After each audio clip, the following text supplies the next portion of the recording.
ഇന്ന് നമ്മൾ ഡിസ്കസ് ചെയ്യുന്നത് കൺസോളിഡേറ്റഡ് ഫിനാൻസ് സ്റ്റേറ്റ്മെൻറ്റ് എന്ന് പറയുന്ന ചാപ്റ്ററിലെ കുറച്ച് തിയറി പോർഷൻസ് ആണ്. ഓക്കെ, അപ്പോൾ ഈ കൺസോളിഡേറ്റഡ് ഫിനാൻസ് സ്റ്റേറ്റ്മെൻറ്റ്സ് ഡീൽ ചെയ്യുന്ന അക്കൗണ്ടിങ് സ്റ്റാൻഡേർഡ് എന്ന് പറയുന്നത് ഇൻ്റർനാഷണൽ അക്കൗണ്ടിങ് സ്റ്റാൻഡേർഡ് 110 ആണ് കേട്ടോ.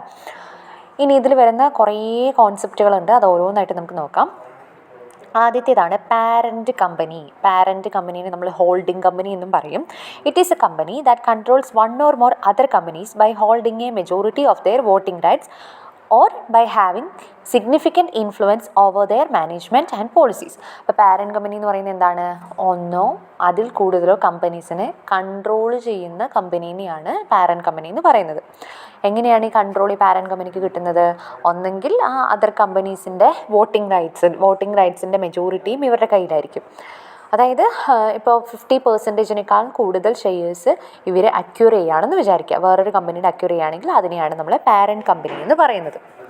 ഇനി ഇതേപോലെ സബ്സിഡിയറി കമ്പനി ഉണ്ട്. It is a company that is controlled by another company. വേറൊരു കമ്പനി വഴി കൺട്രോൾ ചെയ്യപ്പെടുന്ന കമ്പനി ഏതാണോ അതിനെയാണ് സബ്സിഡിയറി കമ്പനി എന്ന് പറയുന്നത്. അതായത് പാരൻറ്റ് കമ്പനിയുടെ അണ്ടറിലുള്ള കമ്പനി ഏതാണോ അല്ലെങ്കിൽ അവരുടെ കൺട്രോളിൻ്റെ അണ്ടറിലുള്ള കമ്പനീനെയാണ് നമ്മൾ സബ്സിഡിയറി കമ്പനി എന്ന് പറയുന്നത്. നോക്കാം. If company A owns 70% shares of company B, അതായത് എ എന്ന് പറയുന്ന കമ്പനി ബി എന്ന് പറയുന്ന കമ്പനിയുടെ 70% ഷെയർസ് ഓൺ ചെയ്യുന്നുണ്ടെന്ന് വിചാരിക്കാം. ഓക്കെ, അപ്പോൾ എ ബിയുടെ 70% ഷെയർസ് പർച്ചേസ് ചെയ്തു അല്ലെങ്കിൽ അവരുടെ ഓണർഷിപ്പിൻ്റെ അണ്ടറിലാണെങ്കിൽ എ എന്ന് പറയുന്ന കമ്പനിയെ നമ്മൾ പാരൻറ്റ് കമ്പനി എന്ന് പറയും, ബി എന്ന് പറയുന്നത് സബ്സിഡിയറി കമ്പനിയാണ്. ഇനി ഗ്രൂപ്പ് കമ്പനി എന്താ നോക്കാം. A parent company and it subsidiary company are collectively called group company. ഇപ്പോൾ നമ്മൾ പാരൻറ്റിനെയും സബ്സിഡിയറിനെയും പറ്റി പറഞ്ഞല്ലോ. അപ്പോൾ ഇവരെ എല്ലാത്തിനെയും ചേർത്തുകൊണ്ട് പാരൻറ്റ് കമ്പനീനെയും സബ്സിഡിയറിനെയും കളക്റ്റീവായിട്ട് അവരറിയപ്പെടുന്ന പേരാണ് ഗ്രൂപ്പ് കമ്പനി എന്ന് പറയുന്നത്. ഓക്കെ, ഇനി വേറെ രീതിയിൽ പറയുകയാണെങ്കിൽ group companies are a set of companies linked by ownership and control. അതായത് ഓണർഷിപ്പും കൺട്രോളും എല്ലാം പരസ്പരം ലിങ്ക് ചെയ്തിരിക്കുന്ന കമ്പനീസിനെയാണ് ഗ്രൂപ്പ് കമ്പനി എന്ന് പറയുന്നത്. ഇനി ഗ്രൂപ്പ് കമ്പനി ആണെങ്കിൽ ഇവരൊരു ഗ്രൂപ്പായിട്ടാണ് ഫങ്ഷൻ ചെയ്യുന്നതെന്ന് വെച്ചാലും even though each company has its own legal entity. അതായത് ഇതിലെ ഓരോ കമ്പനിക്കും അവരുടേതായിട്ടുള്ള ഓണായിട്ടുള്ള ലീഗൽ ഐഡൻറ്റിറ്റി ഉണ്ട്. ഓക്കെ, പക്ഷെ അവർ ഒരു എക്കണോമിക് യൂണിറ്റ് എന്നുള്ള രീതിയിൽ മാനേജ് ചെയ്ത് പോകുന്നു, പരസ്പരം ലിങ്ക് ചെയ്യുന്നു എന്ന് മാത്രമേ ഉള്ളൂ. രണ്ടും സെപ്പറേറ്റ് ആയിട്ടുള്ള ലീഗൽ എൻറ്റിറ്റി ആണ് എന്നുള്ളത് മനസ്സിലാക്കണം. ഇനി ഈ പറയുന്ന ഗ്രൂപ്പ് കമ്പനി ഫോം ചെയ്യാനായിട്ടുള്ള റീസൺസ് എന്തൊക്കെയാണെന്ന് വെച്ചാൽ, ഒന്നുകൂടി ബിസിനസ് എക്സ്പാൻഡ് ചെയ്യുക, ന്യൂ മാർക്കറ്റ്സിലേക്ക് നമുക്ക് എൻ്റർ ചെയ്യണം, റിസ്ക് മാനേജ് ചെയ്യുക. അപ്പോൾ ഹയർ റിസ്ക് ഉള്ള കമ്പനി ആണെങ്കിൽ വേറൊരു കമ്പനിയും കൂടി ചേർന്നുകൊണ്ട് അവർക്ക് എന്ത് ചെയ്യാൻ പറ്റും?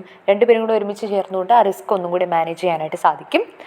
To focus on different products through different companies. അതായത് കൂടുതൽ പ്രോഡക്ട്സിലേക്ക് പ്രോഡക്റ്റ് ലൈനൊക്കെ ഒന്നും കൂടി ഡെവലപ്പ് ചെയ്യാനും അതിലേക്ക് കൂടുതൽ ഫോക്കസ് ചെയ്യാനൊക്കെ ഗ്രൂപ്പ് കമ്പനീസ് ഫോം ചെയ്യുന്നതുകൊണ്ട് സാധിക്കുന്നുണ്ട്.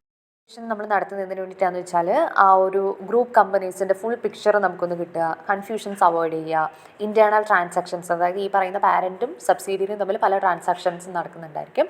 അപ്പോൾ ആ ഇൻറ്റേർണൽ ട്രാൻസാക്ഷൻസ് റിമൂവ് ചെയ്യുക, അക്കൗണ്ടിങ് റൂൾസ് കറക്റ്റായിട്ട് ഫോളോ ചെയ്യുക, ഇൻവെസ്റ്റേഴ്സിനെയും അതേഴ്സിനെയൊക്കെ നമ്മളൊന്ന് ഹെൽപ്പ് ചെയ്യുക. ഇതിനൊക്കെ വേണ്ടിയിട്ടാണ് കൺസോളിഡേഷൻ നടത്തുന്നത്. ഇനി അടുത്തതെന്ന് പറയുന്നത് കൺസോളിഡേറ്റഡ് ഫിനാൻഷ്യൽ സ്റ്റേറ്റ്മെൻ്റ് ആണ്. ഗ്രൂപ്പ് ഫിനാൻഷ്യൽ സ്റ്റേറ്റ്മെൻ്റ് എന്നും ഇതിനെ പറയും. It refers to the combined or aggregated financial statement of a parent company and it subsidiary. Parent കമ്പനിയുടെയും സബ്സിഡിയറി കമ്പനിയുടെയും ആഗ്രിഗേറ്റഡ് ആയിട്ടുള്ള ഫിനാൻഷ്യൽ സ്റ്റേറ്റ്മെൻറ്റ് അല്ലെങ്കിൽ കമ്പൈൻഡ് ആയിട്ടുള്ള ഫിനാൻഷ്യൽ സ്റ്റേറ്റ്മെൻറ്റിനെയാണ് കൺസോളിഡേറ്റഡ് ഫിനാൻഷ്യൽ സ്റ്റേറ്റ്മെൻറ്റ്സ് എന്ന് പറയുന്നത്. ഇതിൻ്റെ ഗ്രൂപ്പ് സ്ട്രക്ചർ എങ്ങനെയാണ് വരുന്നത് നോക്കാം. അതായത് ഈ ഗ്രൂപ്പ് കമ്പനീസ് ഫോം ചെയ്യുമ്പോൾ അതിൻ്റെ ഓരോ സ്ട്രക്ചറിനെ ബേസ് ചെയ്തുകൊണ്ടാണ് എങ്ങനെയാണ്.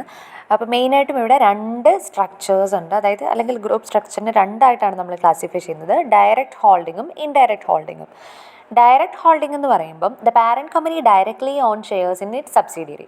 അതായത് ഒരു കമ്പനി അതിൻ്റെ സബ്സിഡിയറിന്മേൽ ഡയറക്റ്റ് ആയിട്ടുള്ള ഓണർഷിപ്പാണുള്ളതെന്ന് വെച്ചാൽ അതിനെയാണ് നമ്മൾ എന്ത് പറയുന്നത്? പാരൻറ്റ് കമ്പനി എന്ന് പറയാം. ഓക്കെ, താഴെ ഒരു എക്സാമ്പിൾ തന്നിട്ടുണ്ടോ എന്ന് നോക്കാം. ഇപ്പോൾ ഒരു പാരൻറ്റ് കമ്പനിക്ക് 2 സബ്സിഡിയറി എ ബി എന്ന് പറയുന്ന 2 സബ്സിഡിയറി ഉണ്ട്.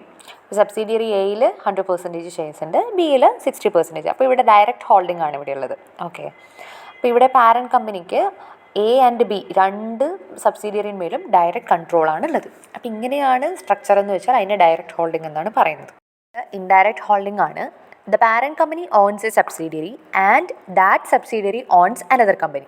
ഓക്കെ, അതായത് ഇൻഡയറക്റ്റ് ഹോൾഡിംഗ് എന്ന് പറയുമ്പം ഒരു പാരൻറ്റ് കമ്പനിയുടെ അണ്ടറിൽ ഒരു സബ്സിഡിയറി ഉണ്ടെന്ന് വിചാരിക്കുക. ഇനി ആ സബ്സിഡിയറിയുടെ അണ്ടറിൽ വേറൊരു സബ്സിഡിയറി ഉണ്ടെന്ന് കരുതുക.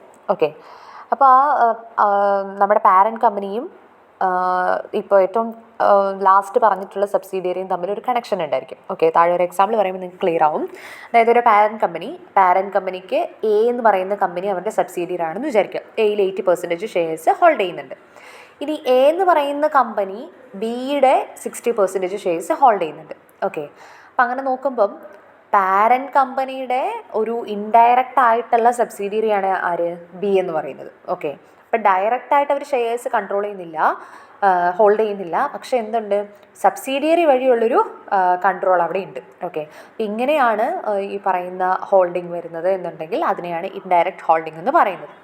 നമ്മൾ നടത്തുന്നതിന് വേണ്ടിയിട്ടാന്ന് വെച്ചാൽ ആ ഒരു ഗ്രൂപ്പ് കമ്പനീസിൻ്റെ ഫുൾ പിക്ചർ നമുക്കൊന്ന് കിട്ടുക, കൺഫ്യൂഷൻസ് അവോയ്ഡ് ചെയ്യുക, ഇൻറ്റേർണൽ ട്രാൻസാക്ഷൻസ്, അതായത് ഈ പറയുന്ന പാരൻറ്റും സബ്സിഡിയറിയും തമ്മിൽ പല ട്രാൻസാക്ഷൻസും നടക്കുന്നുണ്ടായിരിക്കും.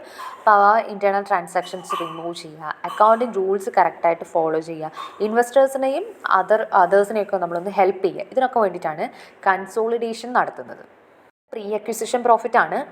ഇത് വളരെ ഇമ്പോർട്ടൻ്റ് ആയിട്ടുള്ള ടോപ്പിക്കാണ്. It is a profit earned by a subsidiary company before it was purchased by the parent company.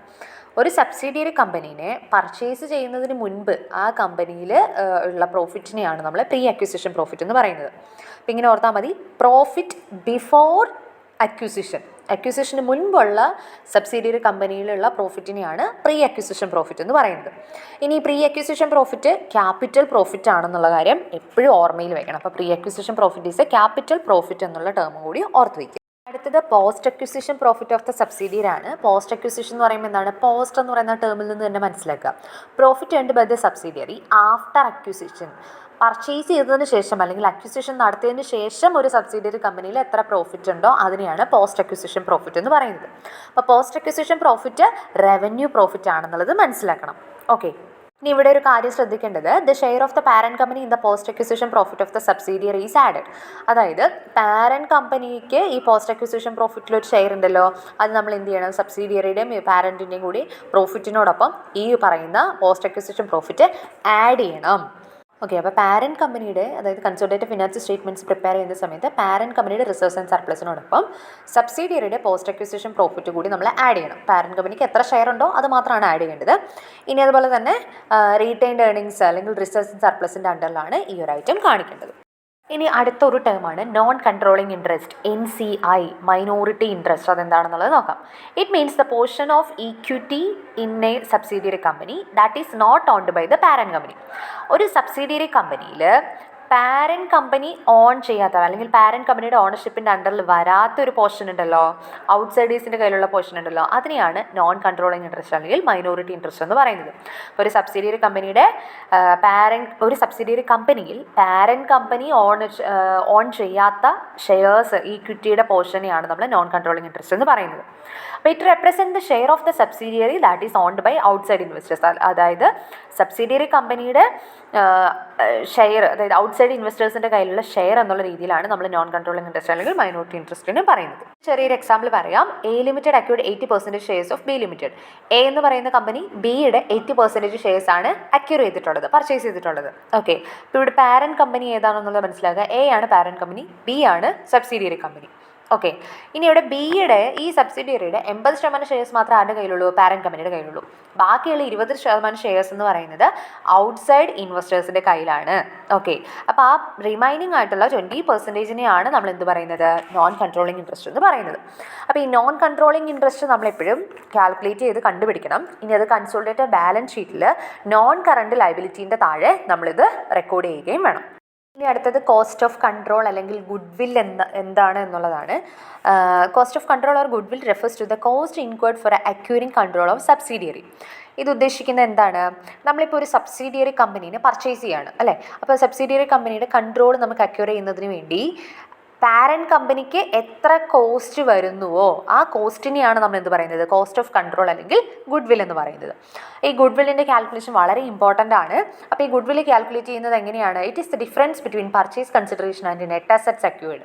അതായത് പാരൻറ്റ് കമ്പനി പേയ്മെൻറ്റ് ചെയ്യുന്ന ആ പർച്ചേസ് കൺസിഡറേഷനും അവർക്ക് എത്ര സബ്സിഡിയറിയുടെ എത്ര നെറ്റ് അസറ്റ് ആണോ അവർ പർച്ചേസ് ചെയ്തിട്ടുള്ളത്, അത് രണ്ടും തമ്മിലുള്ള ഡിഫറൻസിനെയാണ് നമ്മൾ എന്ത് പറയുക, കോസ്റ്റ് ഓഫ് കൺട്രോൾ അല്ലെങ്കിൽ ഗുഡ് വിൽ എന്ന് പറയുന്നത്. ഇതിൽ പർച്ചേസ് കൺസിഡറേഷൻ എന്താണെന്ന് ജസ്റ്റ് ഒന്ന് പറയാം. Amount paid by the parent company to acquire shares of subsidiary കമ്പനിയുടെ ഷെയർസ് പർച്ചേസ് ചെയ്യുന്നതിന് വേണ്ടി പാരന്റ് കമ്പനി പേയ്മെൻറ്റ് ചെയ്യുന്ന എമൗണ്ട്, അതിനെയാണ് പർച്ചേസ് കൺസിഡറേഷൻ എന്ന് പറയുന്നത്. ഇനി നെറ്റ് അസെറ്റ്സ് എന്ന് പറയുമ്പം നെറ്റ് അസെറ്റ്സ് ഒക്കെ ഇവിടെ എങ്ങനെ കാൽക്കുലേറ്റ് ചെയ്യുക? ഒന്നെങ്കിൽ ഷെയർ ക്യാപിറ്റലും റിസർവ്സ് ആൻഡ് സർപ്ലസും കൂടി ആഡ് ചെയ്യുക, അല്ലാന്ന് വെച്ചാൽ ടോട്ടൽ അസറ്റ്സിൽ നിന്നും ടോട്ടൽ ലയബിലിറ്റി നമ്മൾ ലെസ് ചെയ്യുമ്പോൾ കിട്ടുന്ന എമൗണ്ടാണ് net assets acquired of the subsidiary എന്ന് പറയുന്നത്. ഇനി അടുത്തൊരു ടോപ്പിക്കാണ് gain from bargain purchase. Negative goodwill എന്ന് പറയും. നമ്മൾ ഗുഡ് വിൽ കാൽക്കുലേറ്റ് ചെയ്യുമല്ലോ. അങ്ങനെ കാൽക്കുലേറ്റ് ചെയ്യുന്ന സമയത്ത് നെഗറ്റീവ് വാല്യൂ ആണ് കിട്ടുന്നതെങ്കിൽ അതിനെയാണ് നെഗറ്റീവ് ഗുഡ് വിൽ എന്ന് പറയുന്നത്, അല്ലെങ്കിൽ ഗെയിൻ ഫ്രം ബാർഗെയിൻ പർച്ചേസ് എന്ന് പറയുന്നത്. ഓക്കെ, ഇനി എൻ്റെ റിയൽ മീനിങ് എന്താണെന്ന് നോക്കാം. Bargain purchase arises when the fair value of the net asset secured exceeds the consideration paid for them. അതായത് ഇപ്പോൾ ഒരു പാരന്റ് കമ്പനി പർച്ചേസ് കൺസിഡറേഷൻ സബ്സിഡിയറിക്ക് കൊടുക്കുമല്ലോ അവരെ പർച്ചേസ് ചെയ്യുന്നതിന് വേണ്ടി. അപ്പോൾ അക്വിസിഷൻ നടത്തുമ്പോൾ ആ പർച്ചേസ് കൺസിഡറേഷനേക്കാൾ കൂടുതൽ വാല്യൂ ഉള്ള നെറ്റ് അസെറ്റ്സ് ആണ് നമുക്ക് കിട്ടിയത് എന്നുണ്ടെങ്കിൽ അതിനെയാണ് ഗെയിൻ ഫ്രം ബാർഗെയിൻ പർച്ചേസ് എന്ന് പറയുന്നത്. ഓക്കെ, അപ്പോൾ നമ്മൾ സബ്സിഡിയറി കമ്പനിക്ക് പേയ്മെൻറ്റ് ചെയ്തിട്ടുള്ള കൺസിഡറേഷൻ എന്ന് പറയുന്ന എമൗണ്ടിനേക്കാൾ കൂടുതൽ വാല്യൂ ഉള്ള നെറ്റ് അസെറ്റ് അവർക്കുണ്ടെങ്കിൽ അതിനെയാണ് ഗെയിൻ ഫ്രം ബാർഗെയിൻ പർച്ചേസ് അല്ലെങ്കിൽ നെഗറ്റീവ് ഗുഡ് വിൽ എന്ന് പറയുന്നത്. ഇനി ഇതിനെ നമ്മൾ അതർ കോംപ്രിഹെൻസീവ് ഇൻകം, അതായത് പ്രോഫിറ്റ് ആൻഡ് ലോസ് സ്റ്റേറ്റ്മെൻറ്റിൽ നമ്മൾ അതർ കോംപ്രിഹെൻസീവ് ഇൻകം എന്ന് പറയുന്ന ഹെഡിൻ്റെ അണ്ടറിലാണ് നമ്മൾ ഗെയിൻ ഫ്രം ബാർഗെയിൻ പർച്ചേസ് കാണിക്കേണ്ടത്.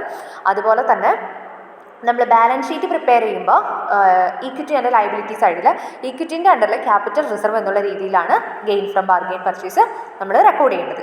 ഓക്കെ, അപ്പം നിങ്ങളിങ്ങനെ ഓർത്താൽ മതി, കൺസോളിഡേറ്റഡ് ബാലൻസ് ഷീറ്റ് ചെയ്യുന്ന സമയത്ത് ഗുഡ് വില്ലാണ് കിട്ടുന്നതെന്ന് വെച്ചാൽ അസെറ്റ് സൈഡിൽ കാണിക്കുക. നെഗറ്റീവ് ഗുഡ് വിൽ അല്ലെങ്കിൽ ഗെയിൻ ഫ്രം ബാർഗെയിൻ പർച്ചേസ് ആണെങ്കിൽ നമ്മൾ ഈക്വിറ്റി ആൻഡ് ലയബിലിറ്റി സൈഡിലാണ് അതിനെ റെക്കോർഡ് ചെയ്യേണ്ടത്.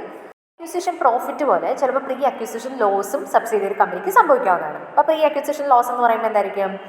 Loss made by the subsidiary before it is acquired by another company. Parent company acquisition നടത്തുന്നതിന് മുൻപ് സബ്സിഡിയറി കമ്പനിക്ക് എന്തെങ്കിലും ലോസ് ഉണ്ടെങ്കിൽ അതിനെയാണ് പ്രീ അക്വിസിഷൻ ലോസ് എന്ന് പറയുന്നത്. ഓക്കെ, അപ്പോൾ പ്രീ അക്വിസിഷൻ പ്രോഫിറ്റ് പോലെ തന്നെ ചിലപ്പോൾ ലോസും വരാം. അപ്പോൾ ഈ ലോസ് ആണ് വരുന്നതെന്ന് വെച്ചാൽ നമ്മൾ എന്ത് ചെയ്യണം? ഗുഡ് വില്ല് കാൽക്കുലേറ്റ് ചെയ്യുമ്പോൾ അത് നമ്മൾ നോക്കണമല്ലോ, പ്രീ അക്വിസിഷൻ ലോസ് ആണോ പ്രോഫിറ്റ് ആണോ, അതുകൊണ്ട് നമ്മൾ കൺസിഡർ ചെയ്യണം.